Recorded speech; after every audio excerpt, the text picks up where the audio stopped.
Okay, we are live and good to go. Good morning. I would like to call the BIA subcommittee meeting to order. Please remember that all electronic devices are to be switched to a non-audible function during committee meetings. I will now commence a roll call. Please indicate your presence when I call your name. Councillor Tammy Huang. Here. Councillor Maureen Wilson. Here. Tracy McKinnon. Here. Kelsey Neidham. Here. Susan Penny. Heather Peter. Here. Doris Sanchez. Bettina Shorman. Emily Walsh. Here. Stephanie Weller. Here. And myself. Madam Clerk, are there any changes to the agenda? No, Madam Chair, there are no changes to the agenda. Okay, may I have a mover and seconder to approve the agenda as presented? Moved by Heather, seconded by Kelsey.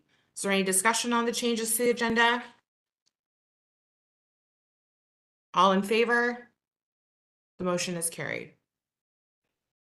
Are there any declarations of interest? Seeing none. Moving on to 4.1, approval of the minutes from February 13. May I have a mover and seconder to approve the minutes of the February 13th meeting as presented? Moved by Kelsey, seconded by Heather. Are there any discussions on the minutes? Seeing none, all in favor? The motion is carried. Now we are on to presentations. 8.1, Tourism and Culture Division updates. So Kevin Bunn, Senior Project Manager, Major Hosted Tourism Events, is here to present on the updates on the RBC Canadian Open. Welcome. Hi, everyone. Thanks for having me. Yeah, I'm here to discuss the RBC Canadian Open that's coming to the city, specifically in Ancaster at the end of May. It's one of our major events. It's the next big one coming up. So we're expecting a ton of people coming into the city. So I'm going to share my screen and I'll run through a quick presentation, and then we can go over any questions that you guys might have about the event coming up. So just give me 1 sec and I can get the screen shared.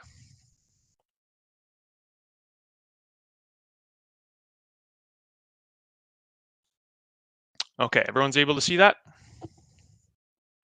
Perfect, thank you. Okay, so it's the RBC Canadian Open. So we had it last in 2019, and it was quite a successful year in 2019. It was one of their largest years. Last time I was here, they grew a lot of aspects of the event. They had over 120,000 people attend the event in 2019, and 61% of those were tourists from out of town. So the tournament has actually grown since that date in 2019. It's had a lot of success the past couple of years. So we're expecting at least similar numbers, if not more. And it provides a huge economic impact to the local area and Canada as a whole. So it contributed over 24 million to the GDP in 2019 for the local economy. So we're expecting again that events like this provide a major boost to the local economy, and this year is going to be no different. So the event's taking place at the Hamilton Golf and Country Club in Ancaster, same place that it was in 2019. The official event dates are May 27th to June 2nd, so that's a Monday through Sunday. The actual competition days are really just the Thursday, Friday, Saturday, Sunday, and that's when you're going to expect to see the highest influx of visitors coming to the city and hotel nights increasing for those competition days. There are a couple things going on the Monday, Tuesday, Wednesday before the competition days. A lot of them are pro-ams or media days where there's less fanfare, less people attending. They're also doing field trip days for local school groups. So they're connecting with the school boards to bring in students on the Tuesday and Wednesday and kind of tour them around the course and give them a unique experience, bringing kids to the course. So sounds like they have over 2,500 students expected over those 2 days, which is a great turnout. Really cool experience for the kids to come and check out the course. But really the Thursday, Friday, Saturday, Sunday, heavily on the Friday, Saturday, Sunday is when you'll see all these visitors coming into Hamilton and spread throughout your BIAs and throughout town. Golf Canada is the organizers. It's a PGA sanctioned event. So there will be big name golfers there, and that's really what increases the turnout. One of the big golfers that always attends the RBC Canadian Open is Rory McIlroy. He might be a name that you recognize, and that's a massive turnout for this event to have him commit, and he's already committed to this one. So that really boosts attendance. So we're expecting some other big names to announce and return. And last year, a Canadian won the RBC Canadian Open, Nick Taylor, and he's coming again this year. So there'll be a lot of fanfare around those two golfers. So it's not just golf either. They do a concert series on the Friday and Saturday night. Sounds like they're about to announce who those concerts are going to be. But the ticket that you get for the event allows you into the concert at night. It's the same ticket, no additional fee, but they're really trying to promote, hey, this isn't just a golf event. You can come check out golf, but if you want to just come for the concert, you can do that as well. So it gets you into both things. There's going to be activations throughout, tons of sponsor activations with setups. We're working with Indigenous Tourism Ontario and Six Nations Tourism to have an activation on site as well. And there's going to be food vendors spread throughout. One of the bigger impacts to the Ancaster area that's going to happen for the event is the road closure that's put in place on Halson Street and Golf Links Road. So the road closure is going to be in effect basically from the Monday through to the Sunday, generally from 7 a.m. to 7 p.m., except for the 2 nights of the concerts, the Friday night and the Saturday night. It goes a bit longer. This road closure is in place for safety. There's tons of people that are going to be waiting for shuttles to come to the golf course. A lot of people on the roadways as a result of that. So we close down the road to make sure it's safe for all these people that are congregating. People will be allowed into the road closure if they have an access permit. So who gets an access permit? It's local residents that live on Halson Street or Golf Links Road that are impacted by the road closure. They'll be mailed out a letter, given an access permit. They'll be able to get into the closure when it's in place at any time. Same with any kind of Golf Canada vendor, supplier, they'll be coming through that area. Everybody else, local traffic will be diverted elsewhere. So the residents on that street, they would have done a similar thing in 2019. It's the same plan that we're using, same area of impacts. So those letters are going out at the end of April. That'll explain the road closure times to all the residents. They'll have their access permits, and then they can follow up with parking if there's any questions or concerns. But they'll be getting those end of April, and they'll have plenty of time to have any questions or concerns prior to the actual road closure. Are there any questions about the road closure at this point? I can open up for questions at the end as well, but cool. Event parking. So because of that road closure, there's no attendee parking at the golf course itself. All the main event parking is located off-site. So that off-site location is the Ancaster Fairgrounds. Everybody that's coming to the event will park at general parking at Ancaster Fairgrounds and be shuttled into the golf course. So Golf Canada provides shuttles, and yeah, they park at the Ancaster Fairgrounds, bring the shuttles in, and they go into that road closure in the safe area to drop off. Same thing to get back at the end of the day. They run shuttles all day. If people want to get back to their car, they take a shuttle. Alternatively, they've set up a rideshare location at the back of their Ryerson United Church. So they work with Uber and Lyft, rideshare and taxi companies to direct to this lot. So it's a safe spot for them to walk. That's just a short distance away from the golf course. And we'll have that communication between the taxis and Uber and Lyft to make sure they know where to go. They also set up some of these curb lanes on Wilson Street near the Ancaster Branch Library as a kiss and ride. So that's really a pickup drop-off location. So they block off those laneways and they direct people that if you're getting a ride with a family or friend to just go to that location, pull over, drop them off, and then head out. And then they set up a bike valet as well. So anybody can ride their bicycle, check in, get it at the end of the event. We also work with Golf Canada to set up a residential parking plan in the area. So not only with those that are impacted by the road closure itself on Halson and Golf Links, we work with the larger neighborhood and set up a perimeter that's restricted to resident parking only. So people on the road closure will get a letter with access permits into the closure. Everybody shown on this green area will get a letter with street parking permits that allow residents to park on the streets. And we'll have signs put up where each of those red circles are, with a big sign saying, hey, resident parking only, no parking without a permit. So we're trying to limit the amount of attendees coming around the golf course, parking close and taking up and clogging any kind of roadway parking that residents use. Again, same kind of plan as 2019. So if people have lived in that area, they will be familiar with that, and they will be getting those letters and permits end of April as well. And then businesses in the area, if businesses are concerned with attendees using parking lots, they will have to monitor those themselves. Golf Canada doesn't have the resources to be able to monitor each of the private lots. So again, they're gonna, if they fall within this area, they'll get a letter that says, hey, this is happening. They'll have to monitor their own lots themselves. And that's the same as 2019 as well.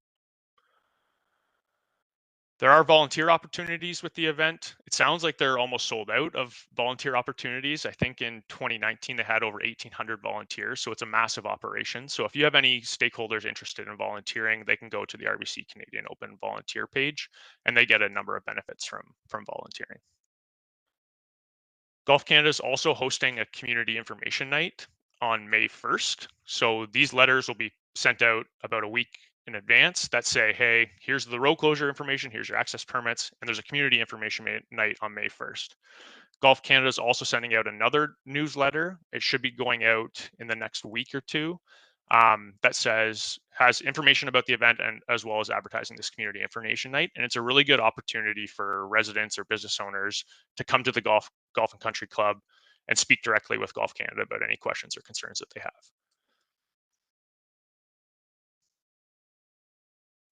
And that's the general overview of the event.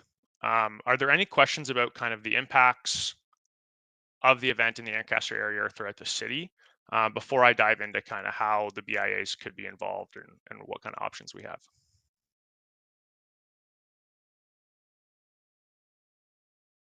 I think we'll just save questions until the end if that's okay, because I do have a couple Sure. on the speakers list. Yeah, be great. Yep, that's great. Thanks. So different ways to get involved. So obviously, with the influx of people coming into the city, it's a great way or a great time for you guys to capitalize on just the people coming on with different promotions or campaigns that you guys can run. And what we're willing to offer to each BIA through Tourism Hamilton is a set of 2 any day tickets that you guys can use for contesting in the lead up to the event if you're interested. So we have an allotment of tickets. We're happy if you connect with me after this meeting, we're happy to allocate a set of 2 any day tickets that'll get somebody into any of the competition days. So either the Thursday, Friday, Saturday, or Sunday. They don't have to choose a day. They can just show up and use that ticket. And then that, if they go on the Friday or the Saturday, that also gets them into the concert at night. So we're happy to allocate a pair of tickets to each BIA if you're wanting to do any kind of contesting in the lead up to the event. Okay, any questions? Okay, good. Can I just ask you to pull the presentation down, Kevin? Yep. So I believe we have Councillor Wilson up with a question. Thanks very much. Thanks for the presentation. I was wondering if you could expand a little bit on 3 things. The first is the specific community benefits derived from the event that are local in nature. So for example, on the, whether it be the bands or the music and or the food vendors on site, the local makeup of those, and whether Tourism Hamilton in partnership with Golf Canada gives a special advance to locally owned businesses or something to that effect? Thank you. That's my first question. Thank you. Yeah. So the concerts and the food are all owned by Golf Canada directly, sourced through their events. So in 2019, if you remember, we did use local vendors for their food court at the golf course. After 2019, they actually, because of the success we had with that program, they actually sold that as a sponsorable asset. So now the food provided at the event is a large organization, a large catering company. So that's not an option anymore. And we, as the city, don't have the right to restrict that. They took that asset and sold it as a city. So the food options on site really are they're like the keg and New York fries and large brands. For the concerts, it sounds, I can't publicly release the name yet, but it sounds like one of the acts will be local to the Hamilton area. So that's fantastic, and we should be announced. They should be announcing that shortly. It sounds like they're just waiting to confirm. But some of the other benefits that really you get with the influx of people, right? There's going to be so many people coming to the city, coming to Ancaster. They're going to be spending a few nights in a hotel. They're going to be eating out. They're going to be doing activities throughout Hamilton. So unfortunately, we don't own the event in any way. We bring it to the city. We don't get to kind of decide who they use on site. But there's the benefit of all these people coming into Hamilton and using local services. Thanks very much. Can I just repeat back what I think I heard? Yep. 'Cause I'm not overly familiar. So in 2019, there was a community benefit provision to allow for local food services on site at the tournament, but there is no longer that provision. It's all within the domain of Golf Canada. Just, I want to make sure I understand. Yeah, that's correct. There wasn't any kind of provision in our contract with Golf Canada to have locals in 2019. That was an option that Golf Canada wanted as part of the event, was to have local food vendors as part of the event in 2019. That's no longer the case because of the success in 2019. They were able to get sponsorship money from a large catering company. So that is off the table now. Golf Canada has moved on from doing locals and sold it to a larger catering company. Interesting. My second question is with respect to your reference to Indigenous. I think I wrote it down. Working with Indigenous tourism. Could you expand on that, please? And thank you. Through Yeah, the chair. absolutely. So through our contract with Golf Canada, we were given a 10 by 20 activation space in their village area. So where their food vendors are and where their active sponsor activation set up, we were given a 10 by 20 footprint essentially, and they provide a tent, table, chairs, flooring, Wi-Fi, power, and we were able to activate that as we wish for free as part of the benefit, the hosting benefit. So we decided to kind of give that benefit to Six Nations Tourism, to give that activation space to them and use it as they see fit. So they're in the process of working with some of their partners to actually activate that space throughout the week. So they have a number of different options of how they can activate it using different partners through the area to activate it on the different days. So it sounds like they're going to have kind of a different partner in each of the days on the Wednesday, Thursday, Friday, Saturday, Sunday to activate that space. So yeah, it's really through Six Nations Tourism that we're going, and they're working with Indigenous Tourism Ontario to activate different days and use partners in the area. So it's really just a footprint on site in the food area. A lot of people will be coming, walking through that area. It's an opportunity for them to leverage it and activate it in any way that they want. All right, thanks. My final question, not to get too heavy into the methodology, but could you just summarize how you are, or who, first of all, who, and then how you are quantifying the local economic impact?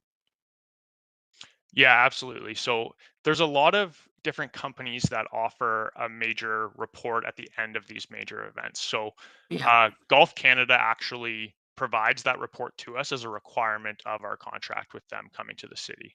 So they work in 2019. They worked with a company called Steam.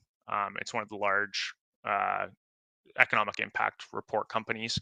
I imagine they'll be working with that company again, and we just asked for them to give us that report following. And they do a number of different things. They do surveys on site to talk to people. Hey, how many days are you staying? Where are you coming from?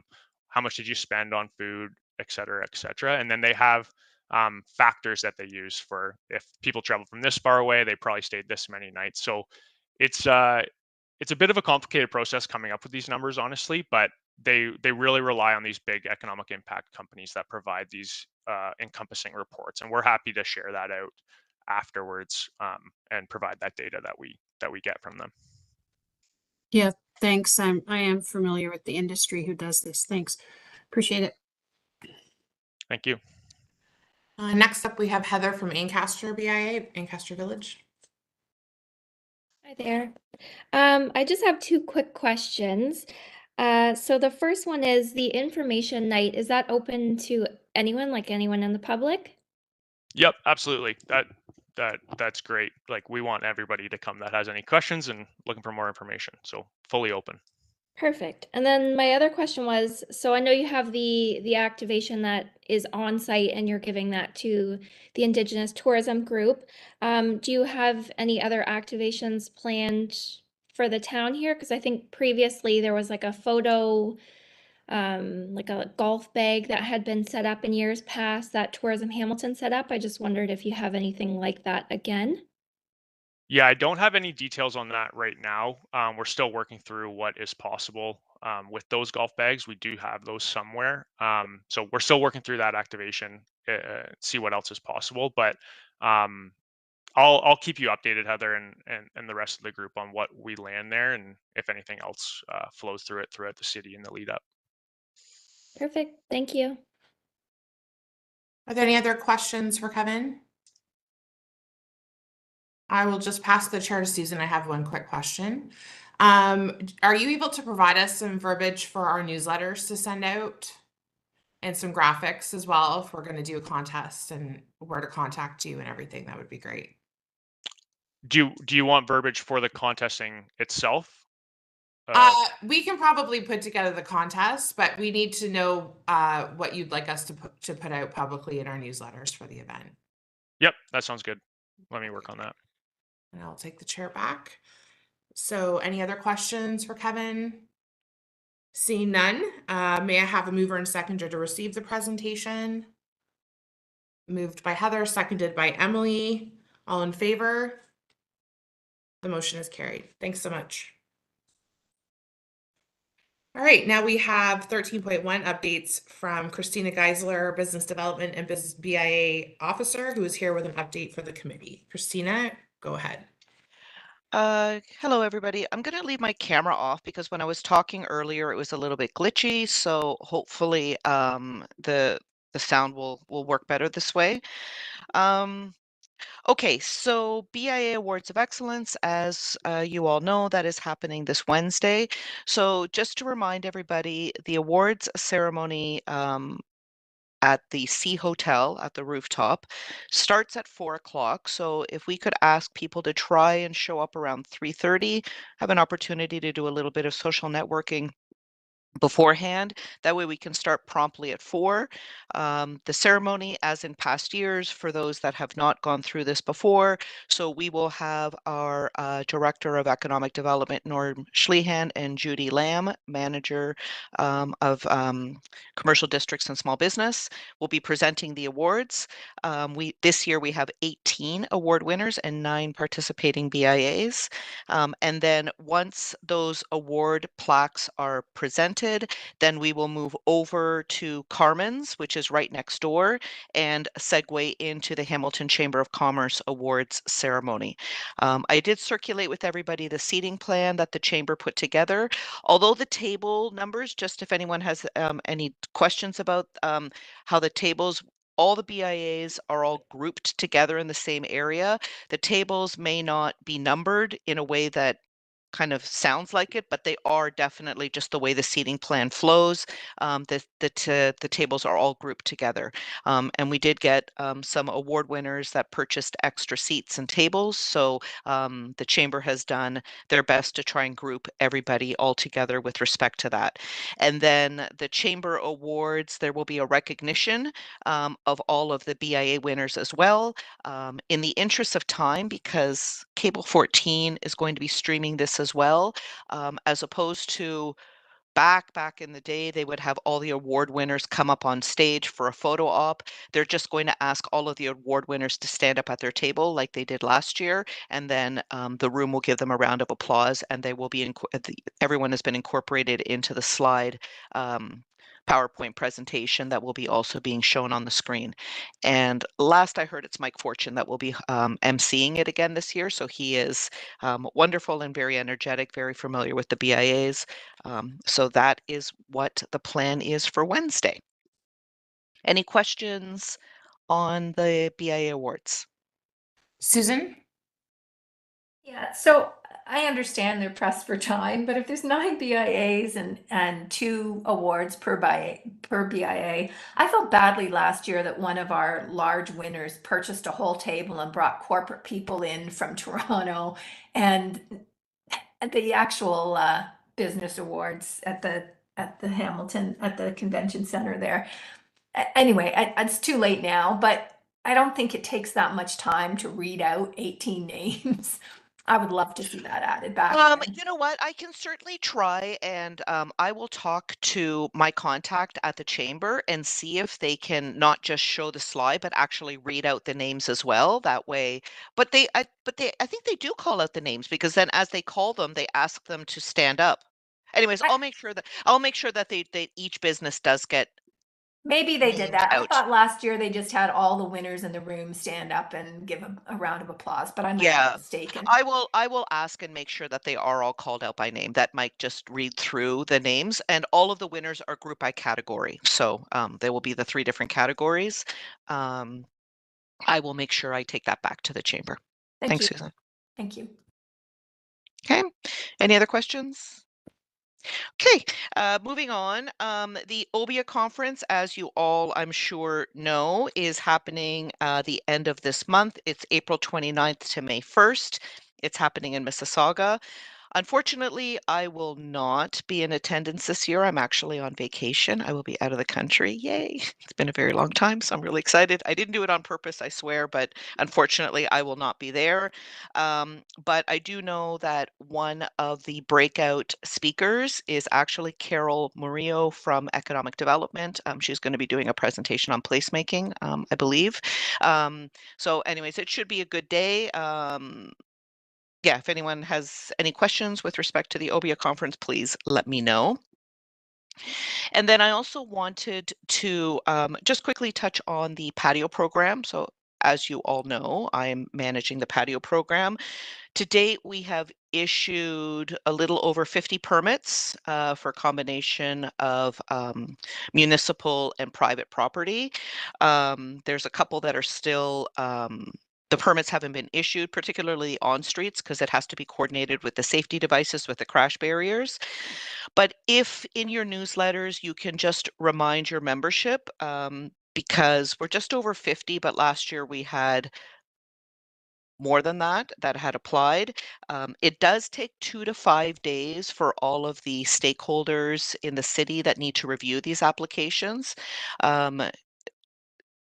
It takes 2 to 5 days that we give them that window for them to review and provide comments back.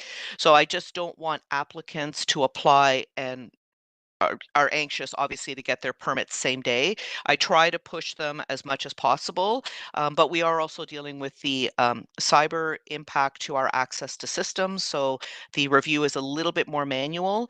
So anyways, if you can just remind your applicants to get their applications in as soon as possible, I will do everything possible to turn them around as expeditiously as possible. We have a question from Nadine. Yeah, I just wanted to circle back on the patio program. I'm gonna be like a dog with a bone with this thing. On the barricades, And, hearing that we have just over 50 permits out there, knowing that we had over 200 applicants not that long ago, that was just before the requirement for the barricades came in. I've sent multiple emails. I would like the requirements, the guidelines that were downloaded by the province to be reviewed independently so that we can ensure that we are meeting the guidelines in a good way that isn't creating a financial barrier for businesses to participate, in particular within the BIAs. The costs that have been added just make this, this program is going to die if we don't fix this. Obviously, the BIAs don't have the resources to be able to provide these barricades. They are necessary for safety, but I really think that what has been applied as a requirement by the city far exceeds what the guidelines suggest. Just want to put it on the record. Happy to discuss it in further detail for anyone that's interested. What I can say to that, Nadine, is that that was brought up at council at GIC, and staff we have taken that away. We are working with roads and transportation and parking, and parks to see if there is a way that cost can somehow be mitigated to the applicant. It's still very much in the investigatory stage. We're doing some cost analysis on what that might look like if, for example, the city were to purchase a batch of these barriers. I do know that the city used to be in the business of when it came to road closures or installation of these crash barriers, and they actually intentionally moved away from it and sourced it out to third party just from a cost management perspective and from a liability perspective. But I can say that it is being investigated. I don't have an answer at this point. There are still ongoing meetings and I'm still waiting for some feedback. But there may be changes coming at some point, but right now I can't comment on that fully. Okay, next up is Tracy. Just a quick note in support of what Nadine is asking for. It is not required at all the other municipalities that we looked at, and it is not a requirement, just a suggestion from the province. So it's unusual that our municipality requires it. Thank you, and thanks for looking into it. Yes, I will say that originally when these crash barriers were incorporated as part of a requirement for the temporary outdoor patio program, that was at the direction of council in an interest to safeguard anybody that either is sitting on a patio or is using the pedestrian bypasses. But like I said, we are looking at some cost mitigating strategies, and that will all be reported back to council, and then ultimately council can decide what to do from there. Okay, next up we have Emily.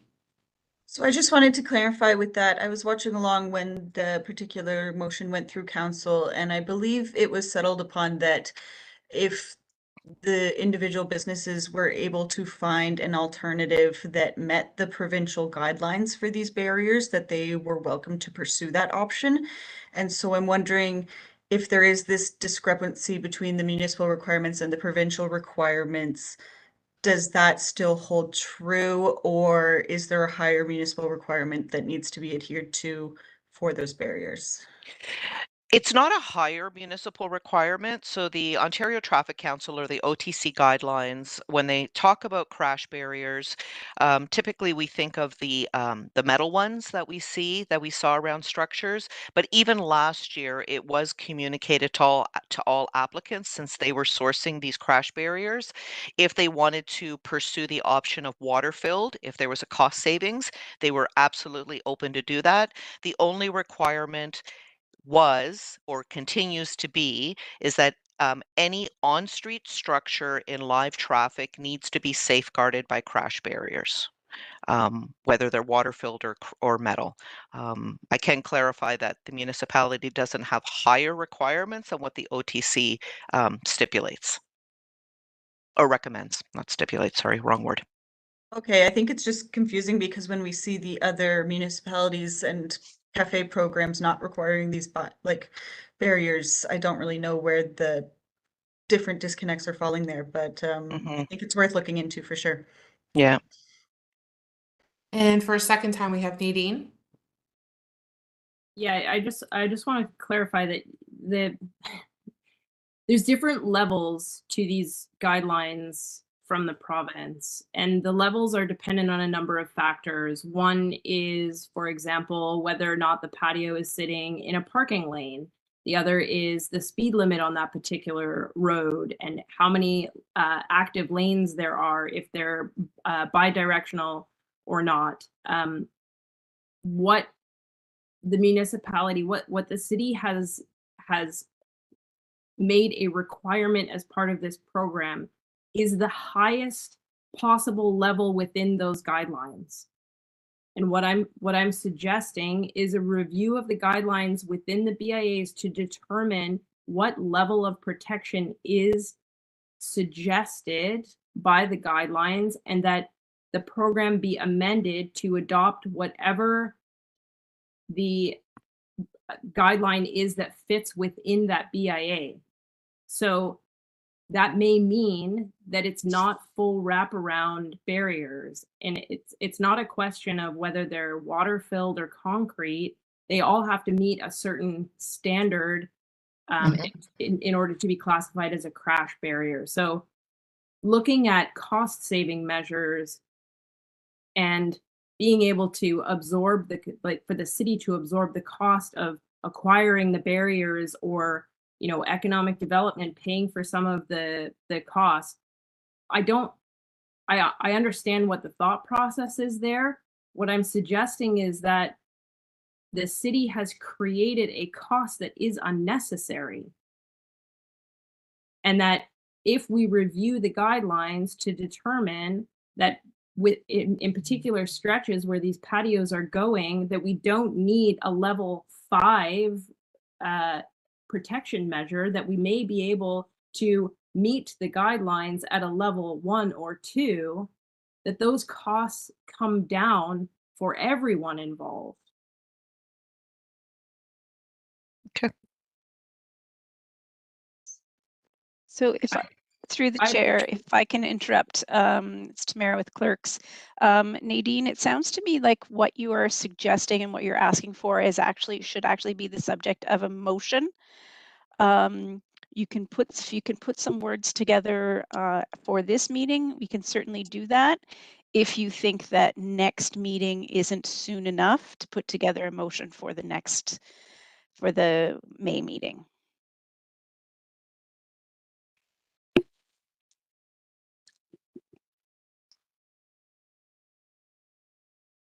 I'm not sure, sorry, through the chair, I'm not sure how to respond to that.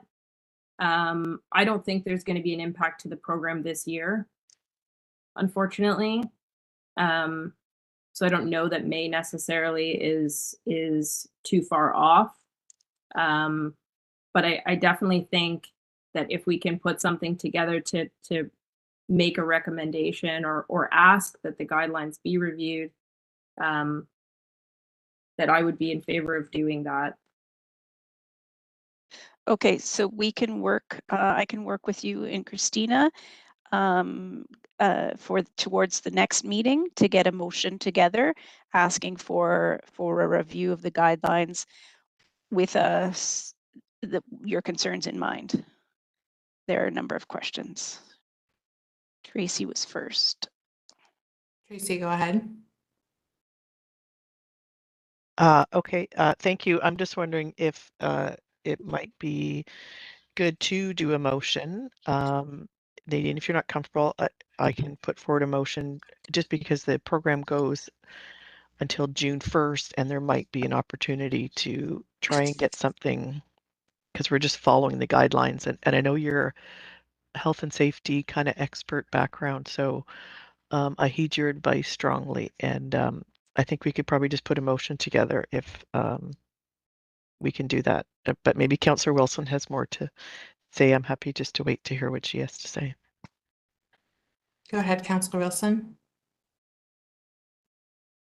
Oh, I apologize. I've only been able to attend one of these meetings and this is it, due to the schedule.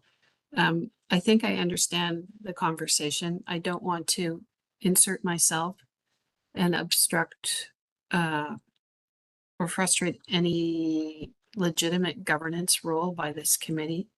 But if you're not able to come up with a motion at this point, excuse me, I'm sure I wouldn't have any difficulty meeting and bringing forward a motion at Planning and Economic Development because timing is, I think, a concern, and or Public Works, and we would figure that out. And I see Councillor Wang nodding your head.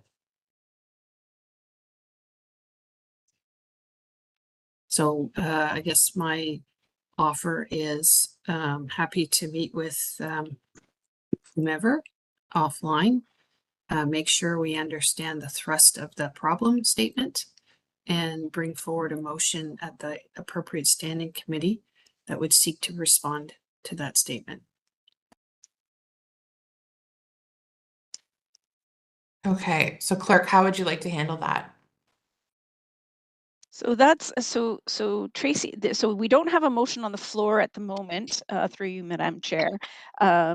Tracy has offered to put one on the floor, but there's no wording and no seconder. I think so it's really up to committee. Nadine, Tracy, if you're content to take this offline with Councillor Wilson to draft a motion that she can put forward to, I believe it would be planning, then that might be a quicker way to do it. Nadine? Yeah, I'm through the chair. I'm happy to meet and whatever the most direct route is to get this reviewed.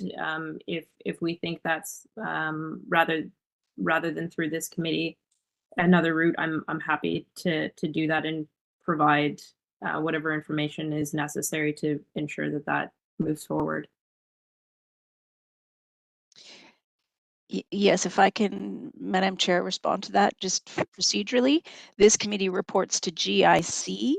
The patio, then the most it could do is refer the motion back to planning committee, I believe, and then so perhaps a motion at planning would be the most direct. Okay, great. Is that all the questions on this topic? Tracy, did you have something else to add? Yes, just thank you, Councillor Wilson, for your leadership, and happy to chat with Nadine and whomever. And thank you, Councillor Wang, for nodding in agreement too. Thank you. We appreciate your support. Okay, great. Back to Christina's update. Christina, do you have more? No, the only other thing that I just wanted to say to the group is with respect to reports going to council, it sounds like with the impacts of the cyber attack, the scheduling of GIC meetings is back on track. So I will do my best to get them on the agenda and drafted as quickly as possible. So Tracy, I know you had some board changes. I will do my best to get that pushed through as quickly as I can. Okay, are there any more questions for Christina? Okay, I do have one, so I'm just going to pass the chair to Susan for a second. Christina, would you be able to provide us with an update on the parking revenue? Not at this time, but I will follow up with parking and I will find out what is happening with the proposed changes that they talked about late last year. I have not heard anything to date. Okay, I will take the chair back. Are there any questions for Christina further? Okay, may I have a mover and a seconder to receive the update? Moved by Tracy, seconded by Kelsey. All in favor? Carried. All right, moving on to 13.4, I would like to now call and invite the BIA members to provide an update on their BIAs. I'll go in alphabetical order, starting with Tracy for Westdale, Stony Creek, and Lock Street. Thank you very much. I thought it'd be at the end. Okay, thanks. Just quickly, as we were just discussing patios, we are excited in all 3 areas to be putting up patios and have a bunch of businesses that have put in applications. It is very vital, and thank you for the 2 counselors for the support, very vital to the economic recovery post-pandemic, and just in the middle of this economic issues, that the patios continue. So thank you very much for your support. And it is helpful that council was able to waive the fees on both public and private. Again, that helps enliven our areas. Thank you very much. And just in Westdale, we had a nice vintage clothing shop open, which has had lineups, which we're quite happy about. And all our food places are getting excited for patios to start, and we're getting all our programming up and running, and we will be participating in the Doors Open and Jane's Walk in a few weeks. Moving to Lock Street, again, we've had a few businesses actually move from downtown over to Lock because they actually wanted to be in a BIA because they see the benefits of being in a BIA. So that's exciting for us. And we've got, we just had a little Easter egg hunt, which was well attended. We're lucky with the weather. And we are planning our Sundays Unlocked, and we're adding a 4th one this year. And that's about it for there. And then, and again, there's lots of planning going on for all that. And then down to Stony Creek. It's been in the news quite a bit lately, and we've got some developments coming, and one that's ready to take down some really old buildings and start with a new condo. So we're excited about changes to come to Stony Creek. Again, we've had businesses that have moved from outside the BIA into the BIA because they specifically want to be in a BIA, which is great. And it's funny, I met with someone who was a newer immigrant, and he was just shocked at kind of the support we have and how we helped him with some applications and language issues and stuff. So we're always happy to help businesses, and it's great to see that people want to relocate into BIAs, and we're just doing all our planning for events. And our first event is in April. It's Autism Awareness Month, and we have 2 autism businesses that we support. And our Boots in the Creek is returning, which is getting big hype, and a bunch of other events. And that's it. Thank you. Okay, great. On to Kelsey from Dundas. Hello. We also just had our Easter extravaganza event, and it was very busy and well attended, and the businesses were super excited again, talking about how much a BIA brings to the area and how great it was to see our community out and participating. We also had that weekend a new business open in the historic post office building where the Village Bakery used to be. We have Barrel Heart Brewing. So they're going to add another dimension to our downtown. Unfortunately, we did also have someone just announce their closure. Down to Earth shop, who have been downtown for quite many years, end of May, they'll be closing.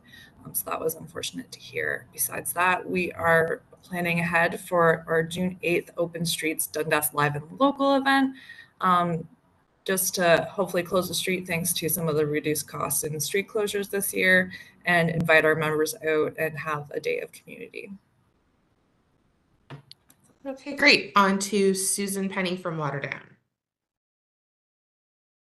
So we are excited that our 3rd annual Guide to Waterdown Village is about to come out in the April 12th issue of Look Local, and we're also printing an additional 7,000 copies of it. This year it's a 48-page booklet, so we've continued to have great response from our local businesses who want to advertise in that, and we'll be direct mailing those 7,000 copies just before Mother's Day. We ran a small little crack the QR code Easter scavenger hunt. It's just wrapped up, and we are in the midst of getting ready to open Farmers Market on May 25th. That's always an exciting day, and that will carry us through until October. We are working on a public art project. It's the first one of its kind that we've done up here, and we're very excited about it, just trying to get it off the ground. Hopefully to have more news about that at the next meeting. We have a new Indian grocery store that is opened in our Bulk Barn Plaza on Hamilton Street North. There's a lot of excitement in the community, and that's certainly matching the changing in demographics in our area. So we're very excited about that. Our weekend of May 4th, 5th, doors open Hamilton. There are 7 Waterdown locations, including 3 or 4 of our Heritage Core businesses that are on that route this year. We have a local realtor, a BIA member, who's holding a community-wide garage sale, and we'll be doing open house weekend and sales in all of our businesses. So we're looking forward to seeing a lot of foot traffic in our community on May 4th and 5th. That's kind of a quick overview. Thank you. Okay, great. On to Heather Peter from Ancaster BIA. Hi, everyone. So we had our spring fling scavenger hunt as well in the Ancaster Village. It seemed to go over quite well, went over better than last year. So we had over 10 businesses take part here and lots of families come out, people that were new to the community. So it's nice to get that meeting with different business owners and get out in the community. Upcoming, we have a community cleanup happening April 26th. So we're trying to get volunteers out for that, just to clean up, do the butt blitz with the citywide initiative. We're going to clean up some graffiti that's happened here, do some weeding, all that sort of thing. And then the weekend of the 4th and the 5th of May, we also have many doors open locations. On both the Saturday and the Sunday, we have a community member hosting a historic Ancaster walk, so that's exciting. And then we may also have some free family photos happening at the Ancaster Memorial Arts Center on the Saturday, so people will get their photos for the following weekend, which is Mother's Day. We have our farmers market opening June 5th. That's all on track to open. And then we have upcoming Heritage Day and Canada Day. So lots in the works right now. Thank you. Okay, great. On to Emily Walsh from Downtown Hamilton BIA. Morning, everybody.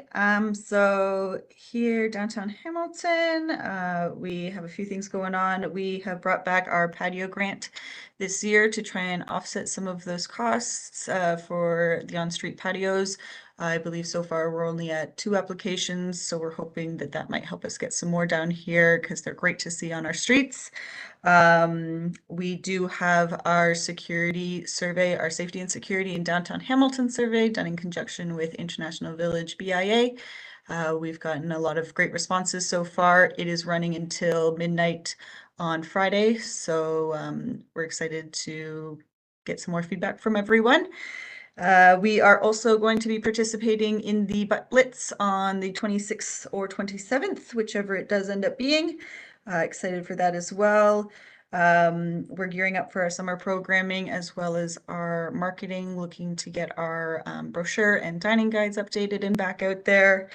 And just as an aside too, the cyber incident kind of showed us that my largest impact personally with the cyber incident was the loss of the mapping software through the city of Hamilton and the open maps that are available to us. So I just thought that was kind of a bit of a kick in the pants to possibly get the soft asset mapping idea up and running again. So if anyone is looking to connect on that possibility, feel free to reach out as well.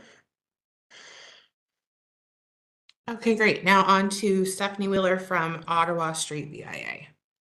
Hi, everyone. So Ottawa Street has a movie night this Saturday, April 13th, and we're watching Cloudy with a Chance of Meatballs. It's really great to have the board involved. The chair of the board is serving meatballs at the movie night, and another restaurant is serving like typical movie snacks. Following that, our next coming event is So Hungry, which we cannot wait for. We sold out within a few days, and all the planning is underway, and we're just very excited. In regards to vacancies, we have 3 old vacancies that are still remaining. The old Keto Cravings at 350 Ottawa Street North, Poke Co. and Pamela's Alterations at 193, and Limoncello at 226. We've had a few businesses swap locations. So we had Bethy Home Goods at 12 Ottawa Street North, which is now Phone Fax, a phone repair and cell phone store, and Punto Norte Market, which is just behind the office at 206. It closed and immediately was filled with a realtor within 48 hours. They had been scoping out a spot for a while, and so they did a happy dance at the office. They were so excited to finally get a spot, and so I'm also very happy for them. Pasha Istanbul House, a Turkish restaurant, closed, but right away down the street, Food Co., a business that was already operating, has moved into the spot. And then East Hamilton Cheese Co. moved into the old location of down the street. And the location that East Hamilton Cheese Co. was in is attached to Merck Snack Bar, and they've taken it over to add a lounge. Making sure there's no more updates. Oh, the old location of Sweet Beets is now Dessert Co., which has been really fun to get involved with. They are a very popular dessert company online, and we've had a lot of young people be very excited to explore Ottawa Street, which is nice because normally young people are not crowding the shops in that end of the street. So it's been great to have a different population walking up and down. And for Easter, we did not have our typical bunny hop, and the community flooded my inbox with requests for it to come. So we didn't have fun. So I partnered with Adventure Labs and created a geocache scavenger hunt that was launched quite last minute based on the feedback I received, but was heavily attended. And now I'm meeting with them at the end of this week to partner broader with them, maybe expanding through all of Hamilton. So if I end up getting a really good deal with them, I will share it with you all. Thank you. Okay, great. And now on to Nadine Ubel for Barton Village. Yeah, so a couple things have been happening as far as patios go. The BIA, as you guys know, I put forward a motion to have the program, when the review was done, and thank you, Christina, for heading this up, to be able to include businesses outside of food and beverage. So the BIA, now in partnership with Hottie's and Henry's Barbershop, will have its first patio. We're looking at 3 spots right in front of the BIA office, and one of the moving pieces that needed to happen in order to get that was to add some additional parking, metered parking spots in that stretch. So we were able to move quickly, and with great support from parking, we're able to actually add 6 additional spots within the stretch from Sherman to Earl. I'm told that the meter heads will go in this week, and I just can't say enough great things about the team at parking and how quickly they were able to respond to my request to get this taken care of. So excited about that. We are doing a bit of a pivot as a result of quotes coming back for street closures. We will not be doing open streets this year within the BIA, unfortunately. We're doing a bit of a pivot to rally around our greatest green space asset within the BIA around Woodlands Park.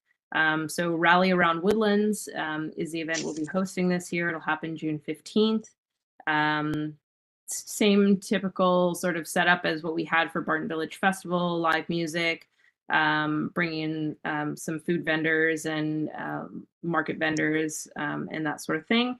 I did have a meeting just this morning with Ward 3, Councillor Nan, and some city staff as well around what's happening at Woodlands because of the fire and sort of what the plans are moving forward, looking to do some community consultation in partnership with those partners on that particular item.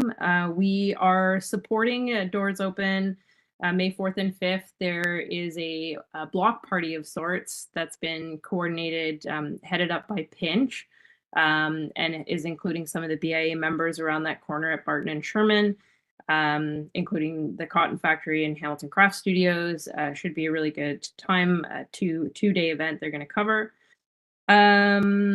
Adopt a Planter program is completely set up. All the planters have been adopted by businesses. We were able to secure some additional planters from the city as well, sort of repurposing planters that were pulled from other areas of the city at one point and have been sitting in storage. So we're reviving those.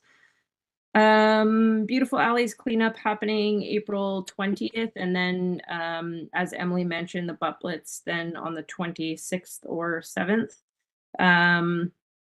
And I owe you all an email with logins if I haven't already sent. I know I've sent it to some of you for our lending library. Some of the items we've been able to secure and will be able to make available for your events. And I'm sure you've all seen and or heard that Mosaic will be closing its doors actually on its 5th anniversary on April 13th. Real bummer to kind of lose them from the area. I haven't been able to confirm the reason for their closing, but I suspect with the 5-year anniversary that it likely is a lease renewal situation that has impacted that decision, which would be no surprise to any of us. Yeah, that's it from Barton Village. Okay, great. I will pass the chair to Susan to do the update for International Village. So we currently have had our metal spring and summer cutouts go up that are birds, bees, and flowers. Some of them are painted in rainbow colors and bright colors just to add a little bit of joy to our area. So that has been fun. We have a new Jamaican restaurant called Boom Scorch opening shortly at 189 King Street. Been busy with the My Main Streets grant, applying for a project called the Village Pride Project, which hopefully we'll get funding for, which will see more evidence of support for the 2S LGBTQAI+ community in the downtown core, including benches. And we're also working on a Village Pride event for June 23rd at Open Streets, which will take over Ferguson Station and focus on several drag performers. So very excited to see Pride, an aspect of Pride celebrations downtown. And then in May for the Open Streets, we're very excited about that too. Last year, that was a huge event for our BIA. We'll be putting some music there, hopefully. And we've been busy working with the city of Hamilton, looking at different activations and programming for Ferguson Station to help revitalize and boost that space as a community event space. We currently are running our new spring campaign, which is always fun. And we are looking at doing an ongoing campaign with several of our businesses with Urbanicity. So watch for those videos. So lots of good things happening. Obviously the day-to-day, as you all heard at our previous meeting, has been a struggle, but we're still trying as a BIA to keep things positive and joyful, and we have great businesses to celebrate down here. So I will take the chair back from Susan. And may I have a mover and seconder to receive the statements? Moved by Heather, seconded by Emily. All in favor? Carried. Is there any other business? Christina? Thank you, Madam Chair. I actually forgot in my updates. I just wanted to remind everyone with respect to your audits. I know that there's a couple of BIAs that have missed the deadlines. If you can make sure that you get your submissions in through Joanne, so not directly to KPMG to avoid some additional chargebacks. The city kind of vets and makes sure that everything is as accurate as possible. But if you can please prioritize that to minimize any additional costs. That's it. Is there any other business from anybody else? Oh, Susan? Yeah, just very quickly, Nadine, maybe offline, I'd love to know what your signage, how you sign those adopt-a planters and how you work around that.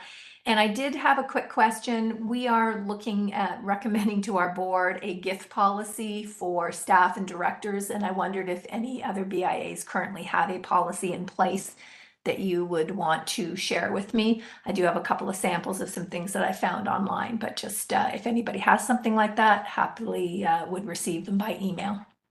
Thank you. Okay, anybody else? All right, seeing none, may I have a mover and seconder to adjourn? Moved by Nadine, seconded by Stephanie. All in favor? Carried. Have a great day, everybody.